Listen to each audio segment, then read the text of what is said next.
And this year already had 3 months with record-breaking heat across the globe, and this could set the stage for 2023 to be one of the hottest years on record. Meteorologist Corey Smith is in studio now to explain how hot it's been and how hot it could get. Corey.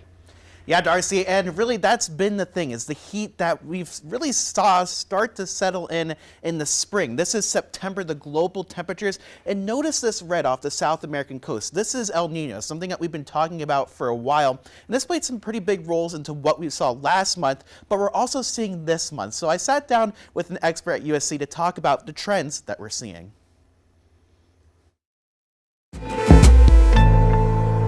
The 20th century and early 21st century, it's a significant trend. Greg Carboni is a professor from USC's geography department. He says that even though some warming was expected this year, our potential record-setting year is just a continuation of recent trends. You're bound to have a few surprises in the exact year in which it happens, but the trend is the forcing factors that are pushing the temperature are consistently increasing. That is, the greenhouse gas increases of the last several decades are pushing us in a very particular direction. Global oceans are playing a big role in what we are seeing this year.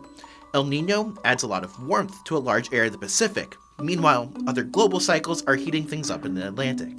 Looking at our poles, global sea ice is also at a modern-day low.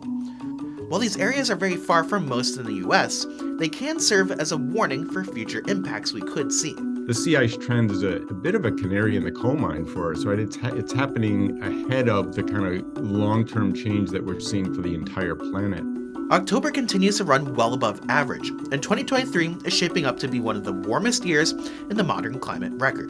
While you might not see specific changes this year locally, it does change how easy it is to forecast weather and long-term patterns as we add more unknowns into the equation. The weather we're experiencing recently, we've got large daily fluctuations in temperature, right? So 1 or 2 degrees doesn't seem like very much, but when you think about a trend of average global temperatures that are exceeding 1 to 2 degrees Fahrenheit over the course of a century, that's a significant energy budget change, and it's likely to manifest itself, into the upcoming decade. I'm News 19 WLTX meteorologist Corey Smith.